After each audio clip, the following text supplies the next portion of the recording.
chase cards in multiple formats, things people are collecting, and frankly, an all-around good set. Outlaws of Thunder Junction has caught us all a bit by surprise, but with the millions of subsets inside the box and the set's impact on a multitude of formats, I have to ask the question, is this Magic the Gathering's next $300 box of cards? Let's talk about it. Trigger warning for this video, we're going to talk the price of Magic the Gathering cards, and yeah, I know, most people don't like when we do that, but it's an important aspect of our game that matters a lot. How much people like you and I are willing to shell out for pieces of cardboard to slam down on the table or store away in our binders is important when it comes to the ecosystem of our favorite card game. And up until recently, standard Magic the Gathering releases didn't really have much discourse when it comes to the price of the product. In fact, it was more of a wait till the product is dumped on Amazon for crazy cheap rather than how high is this box going to go when you think about price. But this mold was broken recently in Magic the Gathering, and older sets that were dumped on Amazon are starting to see a good amount of recovery, and newer sets like Wilds of Eldraine and yes, Lost Caverns of Ixalan are doing extremely well on the secondary market, with Lost Caverns of Ixalan and the Collector Booster Box eclipsing $350. And so today I kind of wanted to unpack the impact that is Outlaws of Thunder Junction. And yeah, notice we didn't mention Karlov Manor. That one was kind of a stinker, and spoiler alert, bad sets will be bad and will perform bad. But Outlaws is something that caught us a bit by surprise. I want to talk about the selling, or the products. What is selling? You guys can check out cardboardfinance.com to reference all of the information I'm going to talk about here, as it is supported by the channel and the channel members right here at Hometown TCG. And then I want to have an honest discourse about the price of the collector box and where I think it's going to head. But you can't mention Outlaws of Thunder Junction without talking about the Play Booster Box. The Play Booster Box for Outlaws is, well, by all intents and purposes, a wildly successful product, stabilizing even post-release in a flooded market around $135 and an impressive sell-through rate. People are constantly looking to pick this box up, and who can blame them? Tons of cards in this box are making an impact on both Commander and, yes, for those who don't think that one-on-one Magic is a thing, Modern and Standard. And there's a couple in Pioneer, but Pioneer is kind of a deep cut these days.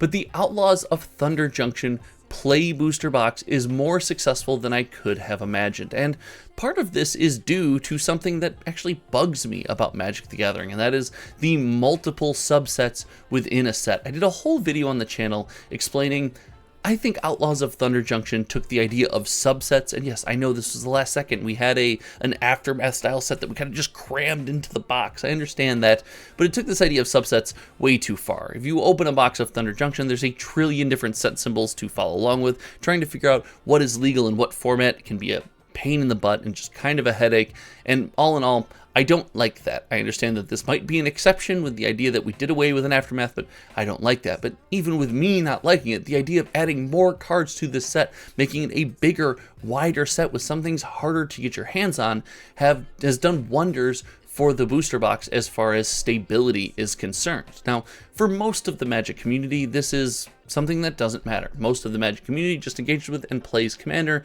meaning you need one copy of something, and when you need a singleton copy for a singleton format, you're not concerned with, as much at least, how many of them you're going to get out of a box that you choose to open by yourself or with your friends or to draft at a game store, what might have you. You just need to get your hands on one and enter the old adage, everyone just buys singles. Well, I'm here to tell you that's not true. Buying singles is a great way to make your dollar go further, but there are tons of people that buy sealed Magic the Gathering that like opening the box because the opening is kind of an experience itself. And hey, the versatility of Play Booster means you can play it, yada yada. We could go down that rabbit hole for days, but the big point here is that the Play Booster Box is surprising in its success and its popularity with the community. And I want to know from you, did you see that coming? I definitely didn't. But when we talk $300 box, we use that tagline in the introduction. We talk about a Magic product that's on the shelves, and the opportunity to go up in value over time.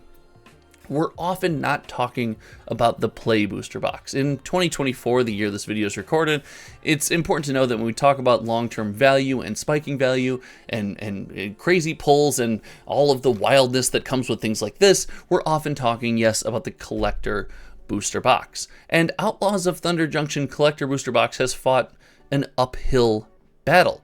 This box came out to, well, let's say less than fanfare. As I mentioned several times in this video, we weren't exactly hype about the idea of Magic IP in cowboy hats and Magic characters just going yeehaw in the wild, wild west. It wasn't something that really drew any excitement out of us. But since we have seen spoilers of the cards, gotten a chance to play the cards, and people are killing you on turn 3 with Slick Shot Show Off, it's fair to say our attitude towards the set has turned around. We're excited. We are embracing the Wild Wild West theme and the playability of the cards, and with that, we are embracing the chase of some of these subsets and hard to get cards out of the collector box. Looking no further than, it's called the Big Score. I always want to call it the Vault. It's got the Vault icon. Fallout is everywhere. I'm watching the Fallout series right now in my house. It is so far really good, and this set just gives me Borderlands vibes, so I want to call the Big Score the Vault. So if I called the Vault, you know what I'm talking about. The Big Score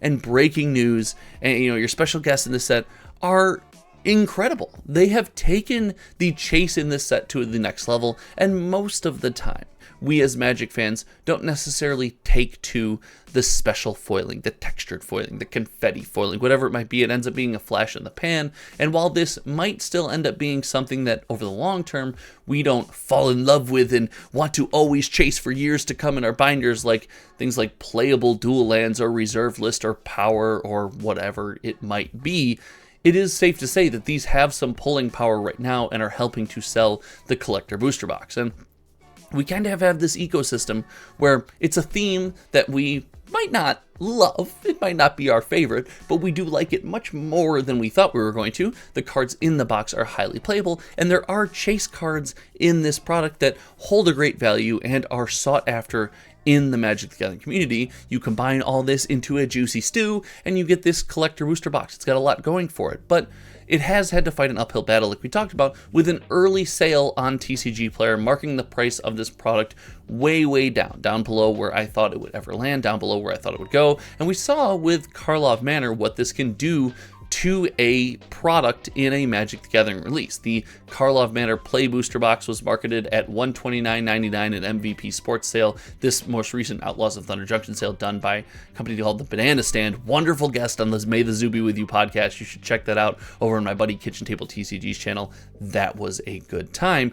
But these boxes having these sales can have a couple effects, and as we saw in Karlov Manor, it did not help the price of the boxes. It continued to go down. Now, the argument there is that box checked none of the boxes we just talked about with Thunder Junction, so maybe not the most fair comparison. But with everything going for this collector box and it fighting against the sale for the pre-release sale on TCG Player, I am curious if this is going to be the next wildly expensive Magic the Gathering box. And there's a couple of factors to consider when we think, is this going to be the next, $300 being the target for a wildly successful standard collector booster box? And first and foremost, we have to think print run, right? How many of this product were printed? Well, standard Magic the Gathering sets from Wizards of the Coast have a theme. It's that there's a lot of them. They print a lot of boxes, guys, for standard Magic the Gathering sets, so it's going to have to prove to have a Lost Caverns of Ixalan draw to it, where people continue to come back. And while we have some chase cards in Outlaws of Thunder Junction, I don't know if we have the level of chase that we had